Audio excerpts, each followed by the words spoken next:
Why do I feel like the only thing the birds shit on in this area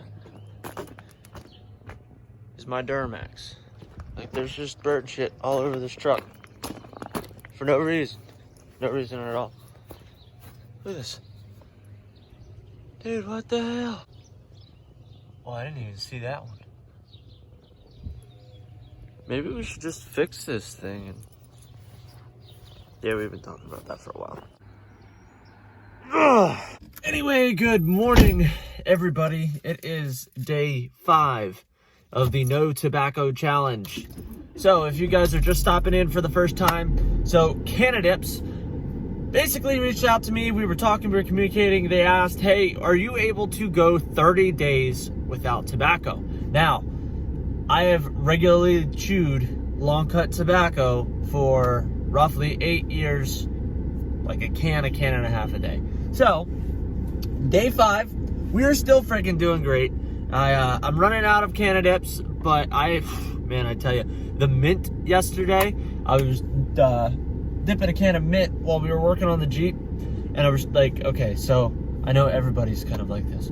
You're working on something, it's not going as planned, you get pissed off, and then you're like, okay, I need another freaking pinch of dip, or I need another beer. Well, lo and behold, we were drinking beer, and I went through like literally a whole can of freaking Cannadips CBD yesterday while we were working on the Jeep, just because I was getting pissed. And I'll show you guys when we get up there. Basically, we got drilled and slotted rotors, new calipers, and pads for the Jeep all the way around. So we were just running into issues left and right. The front left, the caliper was seized, so that was a freaking headache in and of itself. Now, we messed with the front left setup for the longest damn time. So we're sitting there messing with it, and they didn't send hardware, so they wanted you to use the bolts off of the original calipers. The threading on the one caliper, the new one, did not match the bolt.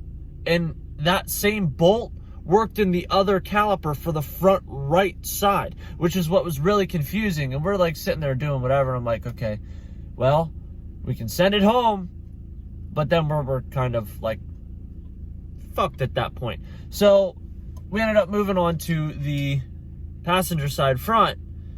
Well, we get that off, and literally the metal brake line just went poof and just freaking exploded. So today we're waiting for another caliper, which we're just going to go through AutoZone, get an AutoZone caliper, and hopefully they give us the right brake line setup that we need to get this done.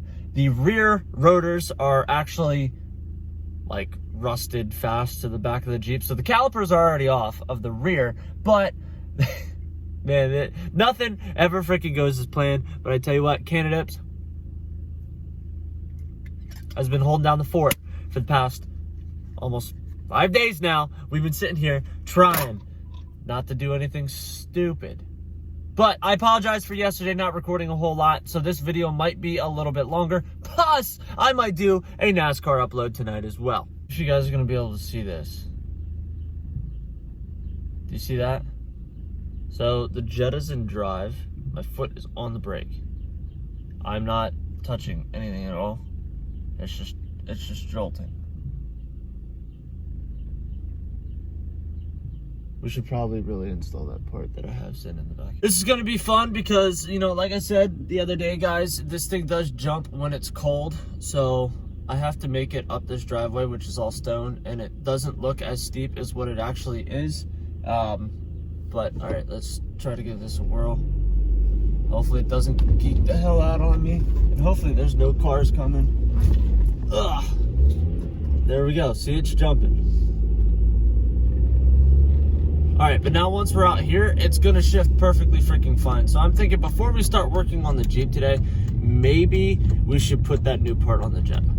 It seems like the RPMs are also a little bit high. Plus, you guys heard that like really weird noise the other day when we were driving. That's definitely coming from the front left wheel.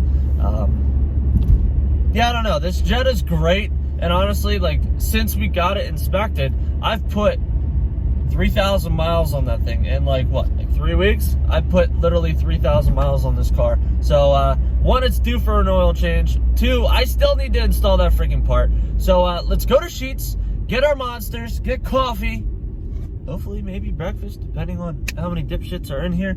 And we'll get to working on a bunch of stuff today. This should be a long upload for you guys. But yeah, and by the way, so effective tonight at 8 p.m., everybody in the state of Pennsylvania, if you're going to either work or you're going to any type of freaking facility, you have to wear a mask. Drop your comments down below for what your thoughts are on this whole virus thing. I have my opinion, but I'm not going to state my opinion because I've been working through this whole damn thing. I'm slowly starting to realize that my whole property looks like a junkyard for an alcoholic. Well, all different projects literally laying all over the place. And it's just full of spare parts, more projects. Whatever, let's get this Jetta done. So the part that we need for the Jetta is in the Jeep, and by all means, damn, this thing looks so stupid with factory wheels on it. Ugh, I hate it every single time. But this brake line right here is what I was talking about. Oh damn, where'd I put it? So it busted off of that. I think it's sitting inside here. Yeah, look at this. That just like freaking exploded yesterday. So the cool thing is with the Jeep is we already have the drilled and slotted rotors on, and the caliper and pads are already in on this. We just need to change out the line for this. This side over here, we already have the caliper on, but we need to we already have the rotor on. We need to get the caliper from AutoZone today, get that on. That'll be good. These were like seized on the back, and we could not get them off yesterday, so we're gonna have to beat the hell out of that on both sides to get the Jeep done today. But here's our part for the Jetta. So this is your secondary air pump right here. Now, when I took it to Volkswagen, they said, hey, it's not spinning, whatever the case may be, it's not blah, blah, blah, blah, blah. Okay, so they told me it's $535 to replace this, plus $200 in installation. So $700 freaking dollars for this. I got another one for $35. And we're going to put this bad boy in, and hopefully this one works and it solves our issue, and it's not something electrical with this wire.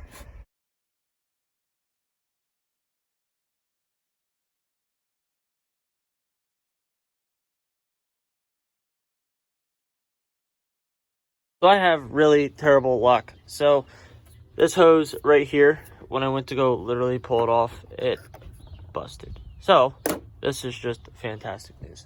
So the new pump is in, but as you can see, the mounting brackets are busted. So that's why the other one was just kind of freaking dangling. But this is the hose that we broke right here. So in the meantime, I'm just going to electrical tape this son of a biatch and try to see if we can surface one, and hopefully this holds for however long it takes to get another hose.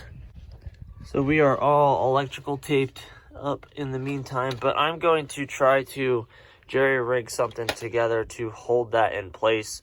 Obviously with the brackets being broken, I don't want it to just literally just flop around inside here. So we're gonna make something together, probably with zip ties, and go from there. Hands down, definitely rigged. But until we get a new hose, we'll deal with this.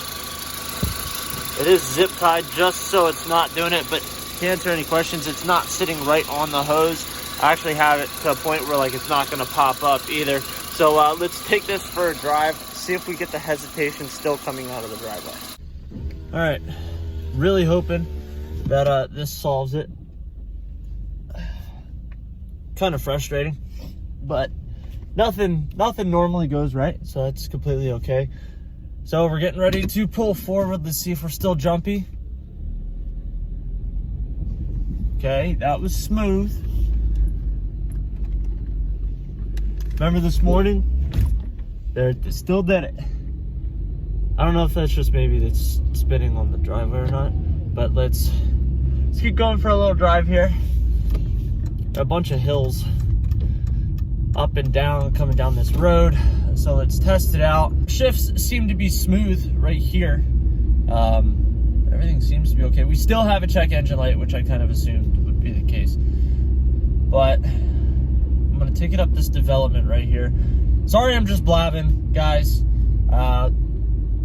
Really kind of frustrating how, like, literally every time I go to work on something freaking happens. It's kind of annoying, just being brutally honest. Every time I work on something, it's like, oh, hey, what is the most inconvenient thing that could happen? Boom, here you go. This is for you. So, like, yesterday, like, we were so excited, dude, to get the brakes done, and then all of a sudden we're dealing with a brake line that's busted and a caliper that has different threads than what it's supposed to actually have. And then I'm like, okay, well, the one vehicle that works, I should probably just change out this freaking secondary air pump. And lo and behold, a freaking hose snaps. So, I mean, obviously, as you can see, I can still drive this for the time being. But just imagine if that was the case and I couldn't. Like, that would be freaking detrimental. I wouldn't be able to go to work. I really wouldn't be able to do anything. That shift was really smooth in comparison to how it has ever been there. So there is a big hill coming up here. As you guys can see, the road's kind of wobbly. But this $900 Jetta, I know in a lot of these videos, I talk a lot of crap on this car. But in the same token, for $900, this thing gets incredible fuel mileage. And it's a Volkswagen. Unless it's something electrical, Volkswagens for the most part are very, very simple to work on. It's not like you're working on a BMW, which is just, no offense, if somebody asked me to work on a BMW, I'd tell them to pound sand, because that's just, I would not work on a BMW. This whole hill that I just climbed up, which is super steep, shifts were perfect. No hesitation at all. I feel like our RPMs might still be just a tad high, but something that we really haven't done before was, there's just people walking dogs, was our speedometer is off once we hit like 40 miles an hour. So what we'll do is we'll see if the speedometer is still off, and if we accelerate, not hard, but just accelerating, see what will happen. All right, so as we're pulling up to a stop sign, the road's really bumpy. I'm gonna put it in a freaking Cannadips pouch real quick. And we're gonna accelerate pretty decently here. Our speedometer notoriously has been off. So we're gonna accelerate kind of hard here, see how our shifts are.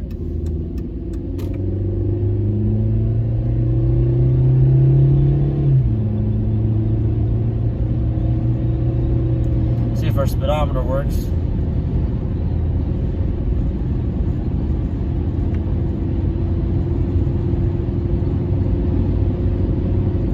Like I'm doing faster than 50 there, but it's not like jumping all over the place like it normally would.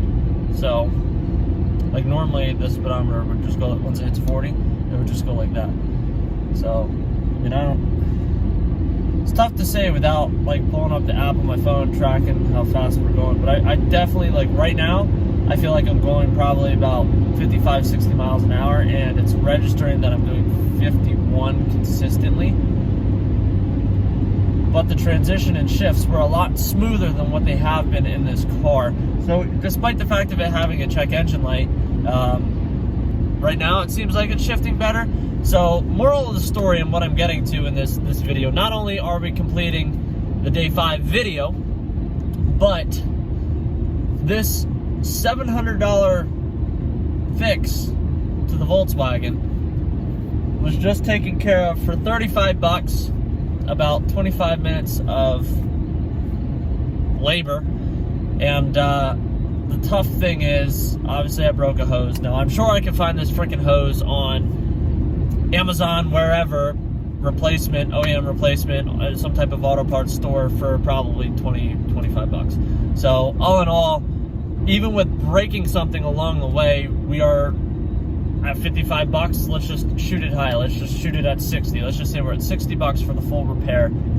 that's pretty impressive. I'm not gonna lie, and that just kind of comes to show how shops kind of, I don't want to use this word, but raw pay you a little bit, you know, and you end up paying for unnecessary extra garbage. So in essence, we've got probably the best shifting Jetta that we've had in a very long time. I guess the real challenge will come tomorrow morning when we do the day 6 upload, and we're going through when I'm going to work in the morning, and we'll see how it comes out of that driveway. I think it might have just genuinely been like, once we get to the top of the driveway, the Jetta is just spinning. That is very possible. So I think that is maybe why it like kind of hesitated, kind of revved out there. But we'll see how it works tomorrow morning when I first fire this bad boy up. But if this was your first time watching a video on my channel, guys, give this video a big thumbs up. If you haven't already joined the journey of 30 days, no tobacco, hop on, and get yourself some Cannadips. Cannadips is being fantastic throughout all of this. I am on my day 5 of 30. Still got 25 more days to go, but we're fired up and we're going to make this happen. Honestly, it's been a lot easier than what I thought it would be to quit tobacco and nicotine after doing it for so long. But don't forget to subscribe to the channel. Tell your friends. I'll catch you guys in the freaking next one. This Jetta still sucks ass.